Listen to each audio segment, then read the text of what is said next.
Oh, honey, grab your water bottles and brace yourself because Love Island USA just gave us episode 3, and baby, the villa is hotter than a summer barbecue. The girls are crying, the boys are lying, and one bombshell has officially earned her place in the Petty Hall of Fame. Let's get into this chaotic casserole, shall we? So the aftermath of the recoupling, aka the oops, you're single now hour. Okay, so boom, we open up right where we left off, and Miss Cierra Ortega done snatched Nicolas like he was the last Cartier bracelet at a sample sale. Belle-A, baby, she is single, confused, and you can tell she is 2 seconds away from screaming into a throw pillow. The boys are doing their little locker room recap, patting Nicolas on the back like he just landed a rocket. Meanwhile, Huda is having a whole meltdown with Chelly over a misunderstanding with Alandria. And let me tell you, this drama was so delicate and confusing, it felt like watching 2 Wi-Fi signals trying to connect in a thunderstorm. But don't worry, Alandria came over to clear it up. She was like, girl, I wasn't trying to shade you, I just talk loud. Huda accepted it with a sniffle and a side eye because healing takes time, darling. And then we have Charlie, sad little Charlie, venting to Austin that none of the girls stood up for him. Meanwhile, Austin was shocked that Chelly, his situationship in progress, didn't stick up for Charlie either. It's giving loyalty test and everyone failed. Then Alandria confronts Taylor because he stood up for Cierra at the fire pit, and you know she wasn't having it. But this man calmly hit her with the "when you kissed someone the day before, I wasn't mad" line. And suddenly she remembered he was 6'4" with good skin. Tone changed, respect restored. It's bedtime, but make it flirty. Before bed, Ace, a man with a name like a Uno card, pulls Chelly for a chat. And let me tell you, their chemistry is simmering. It's giving future couple goals if they can just survive this villa madness. Good morning, drama queens. It's a brand new day, the sun is up, and the boys are in the kitchen pretending to be domesticated.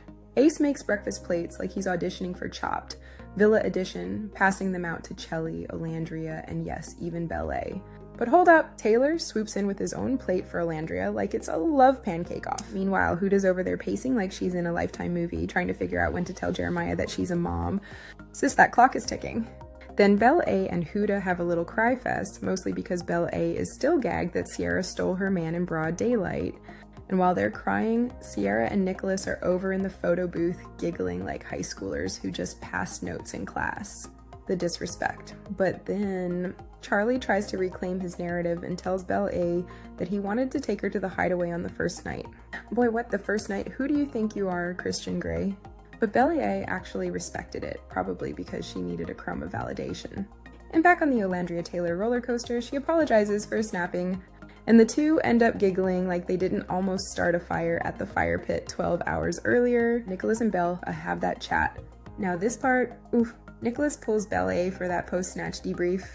He tries to explain why he stood up for Cierra like he just accidentally took someone else's Uber Eats order.